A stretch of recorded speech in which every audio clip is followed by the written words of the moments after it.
Live from the Business RadioX studio in Atlanta, it's time for Dental Business Radio, brought to you by Practice Quotient. Practice Quotient bridges the gap between the provider and payer communities. Now here's your host, Patrick O'Rourke.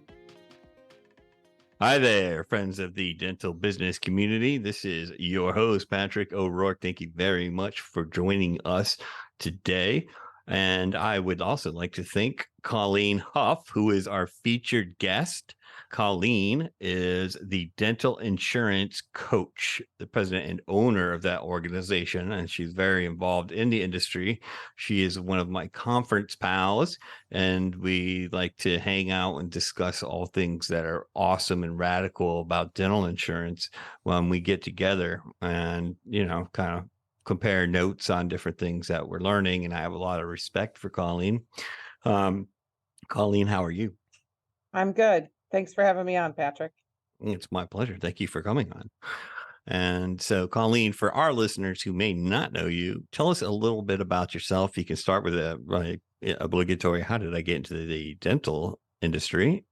Or you can just jump into why am I such a badass dental insurance coach? It's totally up to you. So I've been in dental, it's officially 29 years this past August. I started at MetLife in the call center in Utica, New York. There were no other jobs where I was living, and MetLife was hiring, so I decided to give it a try. That's how I got in the industry too. Pardon me? That's kind of how I got in the industry too. Yeah. And I was a risk and we were one of the call centers, and I was given the opportunity to have classroom training on dental insurance, which I've met only one other person in all the years I've been speaking and teaching around the country that had a similar experience. And so I spent almost 4 months in training, which is unusual. And then I spent another month sharing my desk and my space with another person until they had enough desks and phones, because things in corporate don't always go according to plan. And I had my little cubicle for 4 whole days, and my husband got transferred. And I was really not happy because I had all this dental info in my head and codes that I knew off the top of my head. And I really loved my job. I got paid to talk on the phone, which my husband was thrilled because somebody paid me to talk and not to him. And so we moved to New Jersey, and I had signed a non-compete and figured I couldn't go back into a dental insurance company, which I found out years later no one would have cared. And I started the offices themselves. And so I learned all the other parts of the dental office the way most of us do, which is, here you go, figure it out, and discovered how little anyone understood the legalities behind the contracts, the rules of insurance. And over the years, after working every aspect, including getting thrown into assisting, I moved back to the Buffalo area where I'm from originally and decided to manage, even though I really didn't know what I was doing, and spent a number of years managing various practices. But all along the time, insurance was always my favorite part of it, and started developing some courses, got involved with ADOM, the American Association of Dental Office Management, started my own local chapter, and from there started speaking and teaching courses and consulting with offices. And in 2021, stepped out of practices full time, and I've been teaching and speaking and getting to go to conferences and hanging out with people like you, Patrick, and learning what I didn't know, because the insurance industry, as you know, changes hourly, if not daily and weekly. And that's what I'm doing now. I have course on Front Office Rocks, a mastery course. I do in-office consulting as well as speaking at local and national conventions. Gotcha. And podcasts like this. Wow. Well, we're thrilled to have you. Because we speak the same language. I can't tell you how much people say to me, especially the providers out there, the docs, they're like, oh, Pat, I get about 20% about what you're talking about, maybe, and I'm like, well, I've known you for 8 years. And they're like, that's why it's 20%. It used to be like 5%, and I'm like, and I try, I don't think I slip into Portuguese. I don't, and I really try to use analogies a lot, but I get it. I think there's only, if I hadn't grown up in dental insurance, maybe it wouldn't be my go-to topic. And I empathize with your husband. My wife also does not want me to talk about dental insurance ever for any reason, so it's like if you come over to our house and you're having dinner and you're like, well, because nobody knows exactly what I do, right? Nobody. And they're, out there in the real world. And they're like, well, they just know I do something with dentists, right? And so it's Mhm. probably the same thing for you. Yeah. Yep. And so you ever have somebody at your dinner table and they're like, oh, I would go to the dentist, but I don't have the dental insurance. Yep. Yeah. I'm like, stop, time out. All right. You and me outside right now. Let me Yep. explain this to you. It makes my wife very upset.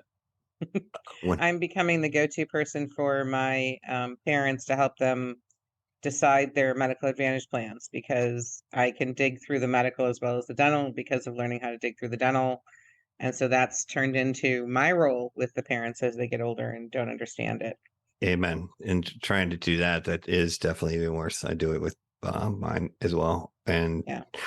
but here's like Medicare. Oh man, when you start digging into the medical and that, and then you're like, give me your prescriptions, and then what do you think you're gonna need? Like with Medicare, they're supposed to have somebody that's walking them through it, Yeah. but they still want to have somebody that they know and trust, which like I Mhm. can understand. That's what I want too, right? Yep. Especially if it's a subject that sounds like a foreign language. So you've done a lot. That's a lot of initiative. And so I'm just curious, like, as I'm from the dental insurance industry. It's like I've never ran Mhm. a dental practice. So if I got in there, I would be like, all right, so the insurance is tight. Now what? But there's a lot more that happens. Like you have to, I can tell people how to answer the phones with a smile, but they're like, I've never presented a treatment plan in my life. And like dental assisting, like I have no idea like any of that. Like, did you just learn on the fly there? Typical most dental offices, yeah, we tend to throw people into the fire, as I like to call it. And so some of my goal with my own consulting is to stop the bleeding and not training people properly. So yeah, most offices, unless assistants may have gone to school, but they'll still throw somebody back there if they're desperate. I learned treatment planning and all of that. I had some really great offices that I first worked with that taught me some of the skills of how to present. But I had to learn the clinical part of it. I had to learn the clinical terminology, the same as those that don't know dental insurance had to learn the dental insurance terminology. And so my goal has been to help people break it down and understand it so they're doing it properly and not doing anything illegal, which there's a lot of that, even though they don't realize it. The number of times that I go in and do a training and they don't realize that they're not following their contract is amazing to me. The number of doctors who just sign them as associates and don't even read them Yeah, is the majority. the Um, vast majority. the last office I worked at, she's the only dentist I know that when I handed her a contract, she handed it back with sticky notes and questions. She's the only one. Yeah, I can count on one hand, and I've talked to I don't know thousands, if not tens of Yep. thousands. It's I guess to be fair, they're like, well, that's why we hire you, so you can read it. I'm like, yeah, but Right. you still have to execute, right? And then all of your Correct. folks need to understand that like a really good example is the Medicare fraud, waste, and abuse. So I'm like, you realize that you need to do fraud, waste, and abuse training, and they're like, well, never heard of that. That is one of the biggest themes on Facebook recently. I don't know if you've seen those. I'm twitching every time I see it. The number of people that keep saying, well, I'm out of network, it doesn't matter, or they don't understand that any claim form you send in, out of network, I don't care if you're touching any of those plans, fraud, waste, and abuse is part of it, and it's the whole team. It's not just the front. They changed that. Oh, good gosh, back in I think 2008 or 9. It used to Mm-hmm. be it was just the administrative, then it became the administrative and the doctor, then it became the whole team. But it's been around. And Mm-hmm. it's scary how few people, and the answer is, well, they never told me. Well, the reality is one of them probably did. You just didn't catch it in that newsletter that you threw out because you didn't read it, or the email that came through, or you missed whatever postcard. But And it's on again, the web page, and yeah, and there's an attestation that you're going to have to fill out, right? yeah, So they don't buy that anymore. yeah. And for our listeners who don't know what fraud, waste, and abuse training is, it's part of Medicare and it's mandated and it's a class and it's not that long, but in short, it's don't rip off old people, Right. right? Yeah. And don't steal stuff. Right. So, right, pretty common sense, but at the very least, you take a class and you can't say you didn't know. And And you have to do it every year. It's mandatory every is it year, every and it's year? free. It's every year. Yeah, like every every insurance year. company offers it, right? You just go to the website and take it. Well, either that or you can go to, if anybody ever wants to email me, I can send them a link. There's a link there's 2 trainings. They take about an hour and a half that CMS has a training link for free also. But yeah, most of your insurance companies, if you're doing it, will send you a link. If you go on most of the websites of those that offer the Medicare plans, the Medicare Advantage plans, they'll have it. But even if you're out of network, if you bill it, you have to do it. You have to do that training, whether you're accepting the assignment or not. And that's where the misunderstanding comes in. They don't care if you're getting the payment or not. You've taken payment from a patient in one form or another. So you have to do the training. Right. And so there's a lot of confusion right now. I was on a webinar for the Georgia Dental Association last week, and I was like, listen, remember the whole, you opt in, opt out, or do nothing at all that they've tried to do for 10 years. So basically, never mind. You're all in, all of you. And they're like, what? Yes. Yeah. So you're all Well, in. you're either, it doesn't matter whether you're in or out. 2022, January of 2022, they changed it. You didn't have to opt in or out. You just can bill it. Right. And so what does this mean to our listeners? Medicare Advantage, all right, which is Part C, not traditional Medicare. Traditional Medicare still covers the same, not much really on dental that as always, but Medicare Advantage, which is through private insurers, think Humana, United Healthcare, Blue Cross.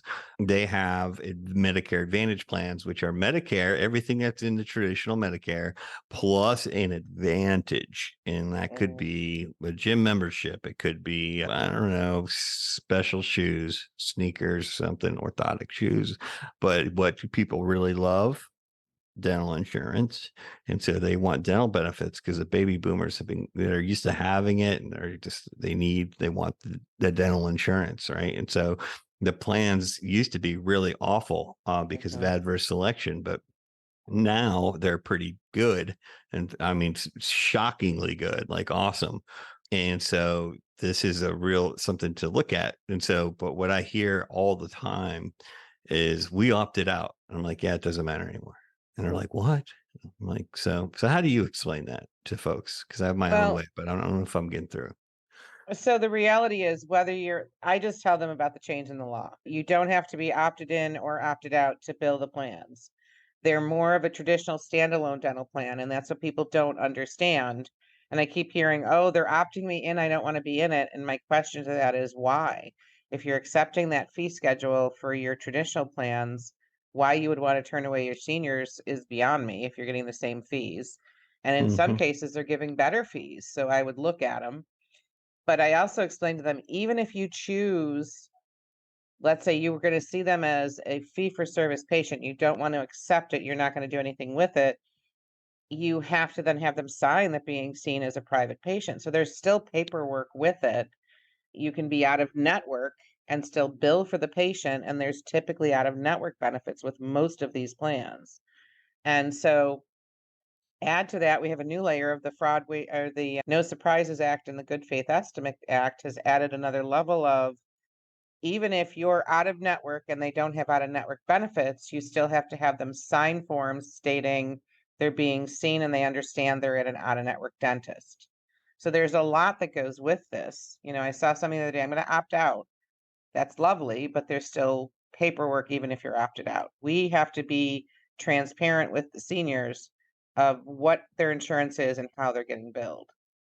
And so I just try to explain to everybody, you think of them more as a traditional plan and stop thinking Medicare when you hear it, because that's Mm-hmm. basically what they are. And it doesn't necessarily follow the same rules as Medicare. They follow the rules that traditional plan has decided. And that's where some of the confusion comes in too. So how often do you see somebody's like, well, I'm just going to opt out, and that you're like, opt out of what? Right. Right. Yeah. So are you opting out of Humana? Are you opting out of Cigna? Because Right. these are all different contracts now. Just because you sign one doesn't mean you're in network with everybody. And some of them are not going to let you, right, opt out. So, I haven't heard that. Actually, there is always the option if let's say you're Cigna and they come into your area, or United Healthcare with a Medicare Advantage plan. Yes, you can choose not to be part of that plan. But again, it doesn't make any sense to me unless you have this huge population that you think is going to add thousands of patients at a fee schedule you don't like. I personally think it's ones you should be looking at over others to take care of the people that have been with your office for 10, 20 years that are now aging. Like you said, the boomers, there's 10,000 people turning 65 every day. Every day. Every day.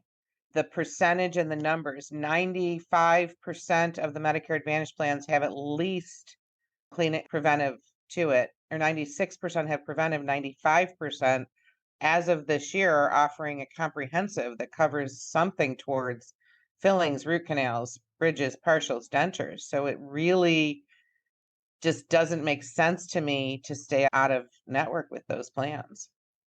I concur. I think it's really ageism, or I think it's a misunderstanding of, well, then that puts me into Medicare and it's going to tie me to the national Medicare rate, which Right. would be one of my concerns if that was true. But it's just like your private pay contract. So it's no different than, let's use a Humana just as an example, right? And they're getting out of the group business, so they're not going to mind anyway. But if you have a Humana employer group and it follows a certain fee schedule, then the Humana Medicare is going to follow the same fee schedule. And this is a national show. And so Humana is not big in medical in a lot of places, but they are in Medicare. In fact, New York would be a very good example, right? Buffalo, New York. Humana doesn't have any real employers up there, but they have Medicare, right? Actually, strangely enough, Humana is one of the smallest in our area. United Healthcare, Liberty are two of the biggest, and also United Concordia through Highmark, Blue Cross Blue Shield. Humana is coming into the area slowly. They're downstate. They're slowly making their way this way. But their fee schedules are amazing. I had an office that was in a different county than me that they were offering it. When I saw the fee schedule, I was like, sign up for this now. This is just, they were looking for dentists. They had a very, I think it was no more than 10 to 15% off of their regular fees. Yeah. Sometimes different insurance companies, full disclosure, ladies and gentlemen, I did used to work at Humana, but I no longer do work at Humana. Okay. So I can still say whatever I want. But I did work there. It's been a while, so at least 10 years. At any rate, every insurance company goes through cycles. Sometimes they're giving away the candy, is what I call it, for lack of a better term. And other times they're, they got the door shut and the lights off. They're not giving you anything. And so right now, if they are giving away the candy, then you should. As always, because the insurance companies, all my friends like to listen to the show, I will caveat by saying it's important to note that having the highest fee schedule in the world is not going to make a ton of difference if they can't actually put patients in the chairs. So there's Correct. always a balance. But, if they're giving away the candy and you like candy, it's nothing wrong with taking it. So but that's a really good example. And Medicare is very fragmented still. Like there's definitely the big players, but you mentioned like Liberty's a pretty big player, and they're going to be popular in pockets, but there's regional plans in upstate New York. There's regional plans everywhere, right? And so they are trying to put dental in there, but the dental plans, it used to be awful. And that's what the complaint is beyond the compliance part of it. The other part of it was, you would have seniors show up and they're like, I got the Medicare. And they would think they're going to get some dentures and all this stuff. And they're like, buddy, you can get a periapical in 6 months and that's it. And you can get we'll extract one of your teeth in 8 months or something. And so the plans were very sparse because of adverse selection, because the underwriters didn't know how to incorporate that in. Now with the insurance industry has gotten much more savvy. And so now some of the plans that we are seeing are like $2,000 allowances, and it's like zero copay, like whatever, if it's covered, it's covered, right? They're not paying anything, up to $2,000, sometimes more, which is insanely good, for dental insurance. So I would go ahead.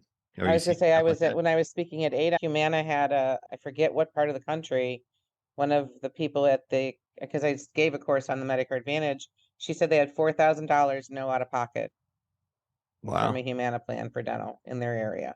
That's awesome. Good job, Mhm. Humana. Shout out to Yeah. Michelle Hart.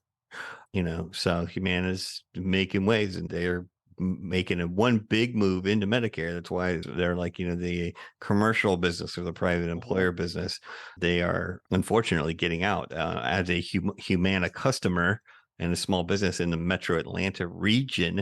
I'm not too pleased that my choices are getting less and not more with them leaving the market. So, but they got to do what's right for their investors and shareholders. What other plans have you seen? Have you seen any other ones? And is this what you're hearing is like mostly you're having people show up because it's open enrollment period? So I think the plans got better incrementally over the past couple of years. And so they're probably getting some good plans, but next year will be like, bam, almost all of them are good plans. So what do you think about that? Is there any Yeah, diversity? I think they hit really well this past year. In our area, United Healthcare was the first to do a good comprehensive plan. And as I like to say, I went into my boss's office and called it about 4 years ago. And you watch, they're all going to finally catch on. And Mhm. this area, they all have something that is offered that is, they're $2,000 to $3,000.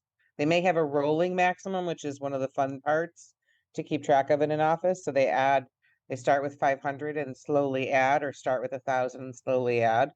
But they do that, having had some friends in high places and local insurances, they do that so that if a senior adds one that's costing them $25 or $30 a month, they have the option to drop it if they don't have the funds to keep it going. So instead of giving them $3,000 in January, they slowly increment up to it Mhm. so that they have the ability to keep up with the payments. So there's kind of a give and take, which for in a dental office is a logistical nightmare, but the reasoning behind it I thought made sense, of making sure that seniors didn't get into something they couldn't afford. I agree with that, the rationale. And Mhm. I will say it's also a pain to keep track of that on the other side as Oh, I'm well. sure it is. Yes. So it's, but, creative. I like the creativeness, and I like Mhm, the concern for the price sensitivity of mhm. seniors, right? Because it's not like Yep. they're working. So we have the fun with Medicare Advantage, which I'm sure you're talking about a lot. What other big topics are coming up when you're, at ADA meetings or traveling? A big one I'm getting asked a lot lately is outsourcing the benefits or even the overall full revenue cycle.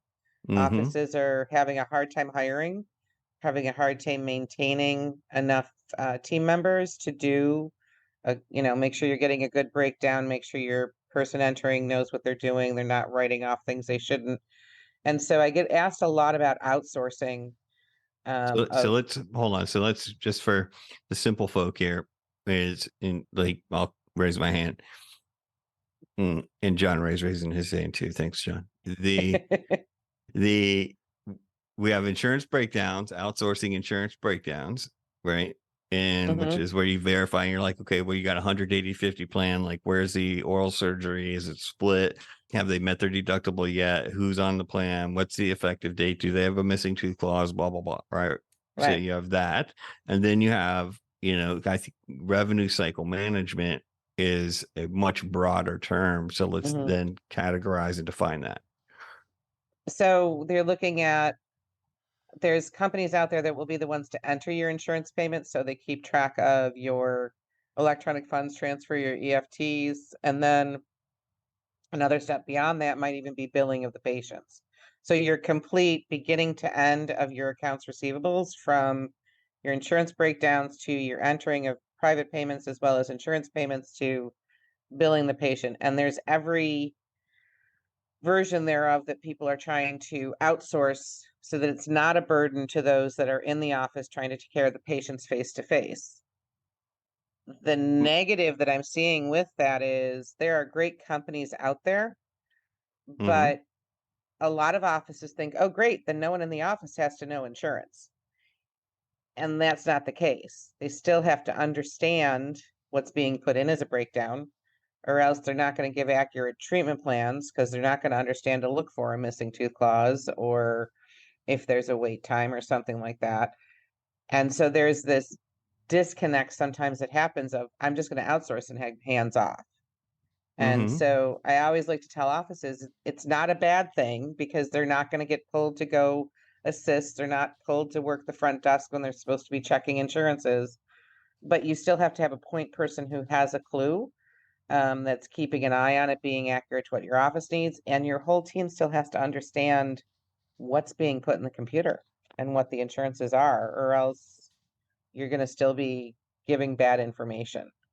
Right. And then it's who's watching the watchers, sort of, to Correct. me. Like, I'm going to let my entire revenue, that as an owner, but as a business owner myself, like I have a bookkeeper, and I have an accountant, I have folks that are watching to make sure for me to hand all of that stuff over to, somebody that I don't know, and a team that may or may not be where I can drive and look them in the eyeball would make me nervous. You know, Yeah. I'm not saying it's good or bad. I'm raising an eyebrow as a business owner. If I'm going to have a bookkeeper, I'm going to make sure that I have access to that individual, and I can go find them. And, as they like to say here in Georgia, look in the eye. That's a nice way of saying I'm going to come find you, and I'll be Yeah. armed if I need to be. Not putting words in anybody's mouth, of course, but it's different down here. Anyways, so number one, that would kind of make me nervous, but let's start with, I jumped ahead to the RCM. Sorry. Okay. Let's go back to the insurance benefit verification, because there's probably that's your more like step one. Like, I'm putting my toe in the water, right? Right. So let's talk about that part first. So you still got to understand it, to your point, on either one. But what's the positives and negatives of doing that? So the positives are the insurance breakdowns are probably the most time-consuming part of any office. We need a good breakdown in the computer to give accurate treatment plans, to collect the right money so that we're not having to bill people. Patients are happier when they know what they're paying, but it takes a lot of time. There are companies out there, there's a race to whoever's going to be able to get you the breakdown and write it back into the practice management system. It'll be interesting to see who wins that race. A lot of companies say, hey, yeah, we have them. It's great. I'm going to give it to you as a PDF. Well, that doesn't help me with my computer system. Someone still has to put it in. So there's real pluses to that being taken off as a burden to your administrative team, especially if you're having high turnover or you don't have experienced people in that seat yet. You can outsource it to someone who should be trained and have that experience to know the difference between a plan paying at a PPO and a plan paying at reasonable and customary, and know how to put that into your system. That's, the websites have gotten better. You can get most of the information you need from a website, but not all of it. I was at the summit for a company called SkyGen last week and ended up taking Teresa's place on a panel that was discussing the communication between the insurance companies and the office. And I said, give us a good website and we're happy. We don't want to call you. We don't want to sit on hold any more than you want us calling in. But the people that are going to be interpreting what's in that computer and putting it into a treatment plan or walking a patient out has to understand it also. So eventually they still have to be trained. But the plus is it can take 20 minutes for one good breakdown. So this time of year, you're really just checking to see if they're still eligible. But come January, it's all hands on deck for those breakdowns. And it's new plans and new year. And do we have implants covered now? There's a lot of work to it. And so that can be something that when you're having staffing issues, outsource, but you have to really vet who's doing it. And you still have to have someone spot checking them because it needs to be done with what you need. Even the best of companies are going to take you a month or two to get them to where you want them. It's no different than hiring a new employee. You have to have someone who's checking it. Are they giving you what your practice needs? Every practice has different things they're looking for. And so having a good breakdown is going to make, as Laura Nelson likes to say, garbage in, garbage out. It has to be good going in for the treatment plans and the rest of that process regarding money with your patients for it to be good. Gotcha. One of the things that puzzle me sometimes, I'm like, I mean, if I had $1 for every time some, insurance coordinator, even an office manager, that are like, "Oh, I've been doing insurance for 20 years, Pat." And I'm like, "Oh yeah, do you have an Mhm. insurance license? No. You ever worked at an insurance company? No." And I just say simply, I'm just like, listen, to John Wright would say this too, And actually, I'm not going to pick on him here. Let's just call it Susie, right? Susie's like, "Look, I've been doing insurance for 20 years, Patrick O'Rourke." And I'm like, "Yeah, well, I've been driving a car for 20 years too. It doesn't mean I can pull the transmission out and put it back in successfully, right down the road. True. I've been paying taxes for 20 years too. I don't do my own taxes, right? So Mhm. this is one of the things, like, so, but if I'm a doctor, how the hell does the doctor know whether that person knows what they're talking about when they don't know what questions to ask? Like, it sounds like they know what they're talking about, but do Well, they? that's where you have to either have someone in the office that does know insurance that's doing the watching over them. You have to have that one person. Or I've had offices hire me to help them set that up and then make sure that the front is trained to the right to what you need. I've helped with that transition turnover of, okay, you have two new people at your front. They don't even know what they're asking. Let me help connect you with the right people, and then we'll go from there. And I'm very picky with who I'll work with. There's some companies I've worked with that did not work out for me. There's companies that I would like to work with that weren't doing breakdowns yet. They strictly did the entering of the payments that are starting to expand that I keep watching. And there are good systems sometimes doing the automated if you can train someone how to put the right info in. So you need somebody because it's still fragmented. So you still really Mhm. need to have an expert that's going, Absolutely. okay, well, what pieces do you have and what pieces do you need? Correct. Right. Yeah. So, Yeah. well, God bless you for doing that work, because you're the first person I met that does that. Yeah, I'll do that. Um, that's pretty awesome.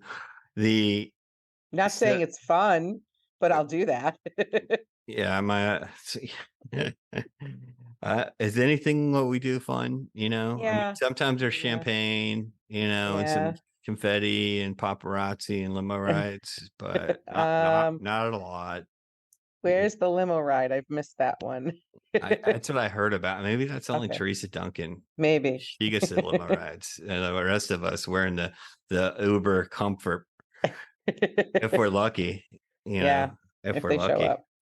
I took a cab the other day, actually, when I was in San Diego, because there's a whole line. I was like, I could walk over there to the Uber. These folks they're just like, so I just hopped in the cab. Wasn't that bad. So shout out to the cabbies in San There you Diego. go. So Skygen had you over there, and they were having, Yep. I heard they throw some nice parties too. They always have some Ooh, good stuff. you should come try to get an invite to Skygen next year. It's a lot of fun. I love Skygen very Yeah. much. I do. So Skygen, if you're listening, give me a shout. Maybe we'll Yeah, have you on the show, and then you could tell all the people out there in dental business land what you guys do and why you're amazing, they because you are. certainly are. Um, Now, so we have the insurance benefits verification. All right. And then I like what you said. So there's kind of a race going on. Right. I'm watching it Mhm. too. If you're like, aren't you going to throw your hat in the race? And I'm like, I like it much better in the grandstand, baby. I'm right up here. Um, Yeah, I've been getting told this for 3 years though, so I'll yeah, believe it when it shows up. it'll happen. It's It's just, close. yeah. I think Eh, it's close. So then we have our RCM. So is there any other different advice or anything, other criteria that a practice owner or dentist or an oral surgeon should think about when they're evaluating RCM, whether they should do RCM outsourcing, or if they are going to do it, then what should they think about? The biggest thing that I would tell anybody is if you're going to accept the electronic funds, the EFTs, you have to have a checks and balances that what is actually in your bank is what's getting put into your computer, and you have to have ways to double check that. And there are systems I can teach on that. There are ways to do it, but you have to make sure that you're double checking it because mistakes happen. And there's Hmm. times where you might get a check and a payment into the account that you never see an EOB and vice versa. It's usually at the very beginning of signing up for them, but it happens. But you also have to make sure you have good checks and balances that you're looking at, that your accountant is looking at, that someone besides your front desk who's doing it is another set of eyes. Because no matter who you are, I don't care if it's physical checks, electronic funds, credit cards, That's always part of the system that should be happening. There should be always someone with a second set of eyes. Number one, we're human, we make mistakes. And number two, it's your best course to keep from embezzlement. And I've talked to others out there that do embezzlement that are trying to tell doctors not to do the EFTs because they're seeing it as a way that people can embezzle. But I have developed some checks and balances to make that not happen. I think the EFTs they have to do at this point. Insurance companies are pushing towards that. They're taking longer to pay if you do a paper check, or they send you Mm-hmm. those credit cards that you're paying stupidly high rates on because you're keying it in. But you have to make sure you have checks and balances. I don't care whether you're doing it in-house or you outsource, there has to be another set of eyes that are looking at that. Yeah, it's interesting that you say that. So I would think that would cut down on it. So we had David Harris, Prosperident, Mhm. on the show. So if you want more of that, listeners, and didn't hear it, just go back to the Apple Podcast or wherever you listen to him. But he was very reluctant to describe like how people were embezzling, Right. And so I was like, I wasn't trying to get ideas. I was just curious. And so what you're saying is it could be good, but you just need to have eyes on it. So again, if you need a process and a system in place, right? Yep.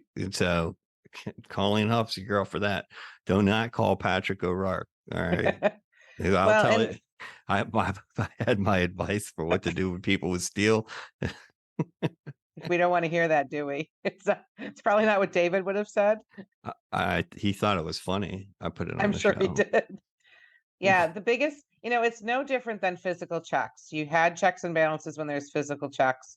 The first office that I went electronic, the second office I went electronic with, she was the hands-on dentist. So she needed it done in a way that she understood. And so it forced me to develop what I now feel is the best way to double check. And you have to be willing to give access to those EFTs, whether you print them yourself and send them to the person or they have view only access of that account, but they have to account for everything and keep track of it. And there's ways to do that. But it's no different than your bank when you did it as a check and you had those lovely, 2 and 3 page deposits on a Monday. You had to add it up, it had a match, and you had to show it to the doctor. It's the same idea. It's just it's not a physical check to us. Right. Okay. So I have maybe a follow-up question. And I'll look at it and ask it. So when you're calling an insurance company and you're on hold, it says this is not a guarantee of benefits. And when if you get a pre-D, it's going to say this is not a guarantee of benefits. Because listen, to be fair, the insurance industry, they don't know that person could have got a crown to this morning, right? And so that's why it's there. It's not there to put one over. I promise you, out there in listener land, it has to do with just the timing of claims, and then they come back and what's in their system, etc. Right? They're not clairvoyant or omniscient. Correct. And so, see, I'm being fair to all of my colleagues over there. And so, are you finding that is there more or less of stuff that has to be fixed because of that type of issue? Now that everything's super fast with our EFTs. I think with the EFTs, there's less that has to be fixed if you're checking it the right way. The plus is the systems, a lot of them have an electronic EOB that can come through your practice management system that can auto-populate right onto the account. So there's less work. So there's less chance of keying in a number wrong or backwards.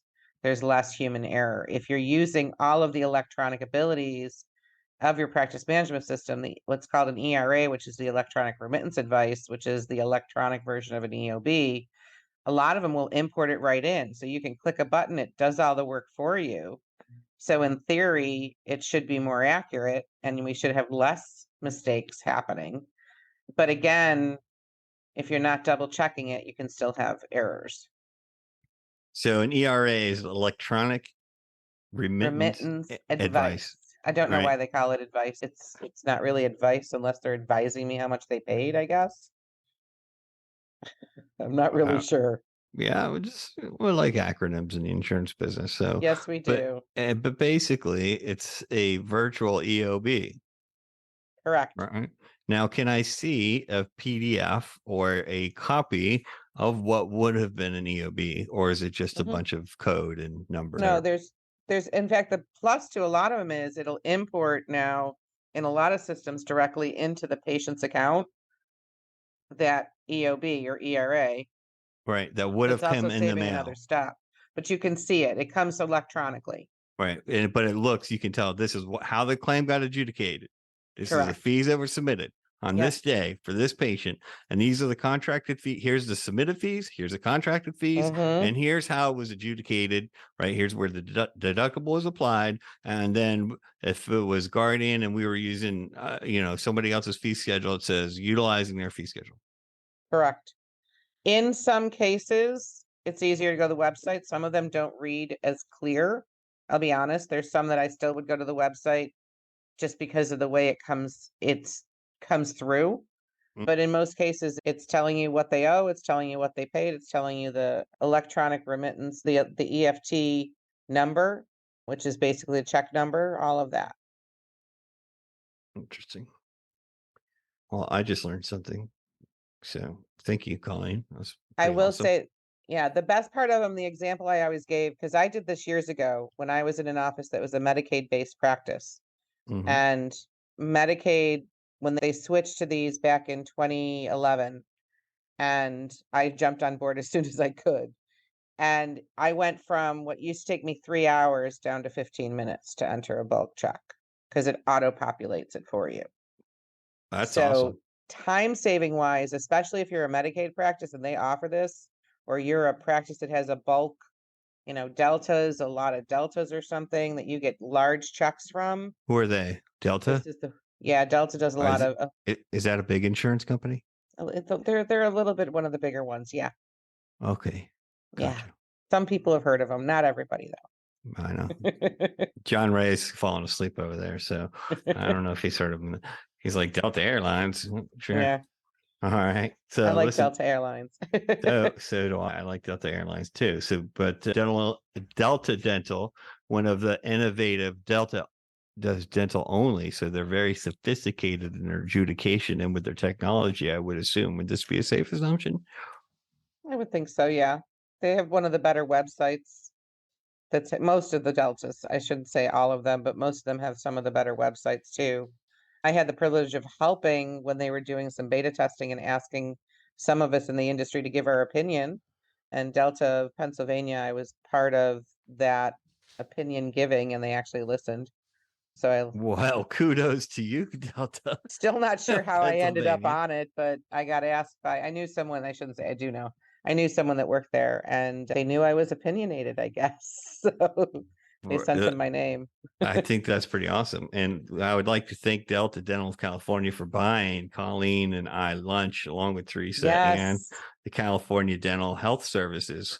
The entire team was there. Now, I don't think you guys, Delta, to be fair, were just buying it for us, but it was for everybody there. But Yeah, I still just wanted to give you a genuine, that if you was buy me nice. food, yes. And I want to say thank you very much. Free t-shirts also make me happy for some reason. I don't know why. All right. So I've learned a lot about the insurance benefit verification. Why do it? Why not do it? We're running out of time here. I think we could probably go forever here, Colleen. Um, uh, this one of the things that we were talking about was the trend. Everywhere you go, it's like, hey, let's get out of network, just become fee for service only. If you buy our marketing plan or our membership plan or whatever, I don't know, like I don't follow all the rabbit holes because I don't have the time nor patience to do so. But clearly this is not just a portion of the country. I see it everywhere. Mhm. You see it everywhere, right? So what, if any, commentary would you offer on that? So I think the reason for it is the overhead in dental practices with the lack of dental hygienists out there, as well as hiring, has raised the payrolls in all these offices to a much higher level in 3 years than you'd ever see before. And I honestly think that the insurance companies' increasing of the fee schedules has not caught up. And offices are losing on average, in some cases, 40 and 50% off of their full fee. And they're just finding that they can't survive. they can't continue to pay what they need to pay, and so they're looking for options, and that's where some of the option is coming from. Unfortunately, there's also this thought process of, if I go out of network, I never have to worry about insurance again, and that's where I wanna tell them they're wrong, because in or out of network, you still have to understand if the insurance is gonna pay something for that patient. If you're gonna ask them to come to you as an out-of-network dentist, I still feel that you need to do that homework, because if I'm gonna come to you because you say you're fabulous, even if you're not in my network, I still need to know if I'm gonna get some money back. And there's Hmm. been an increase in the EPO plans, which are the exclusive provider organization, which is a hybrid of the DMO and the PPO. And people don't realize that if those spring up in your area, out of network, you can't see them because they're going to pay nothing. And patients are not going to go somewhere that they're going to get nothing. So I caution everyone when they start saying, "Oh, I'm just going to go out of network and think life is going to be all rosy."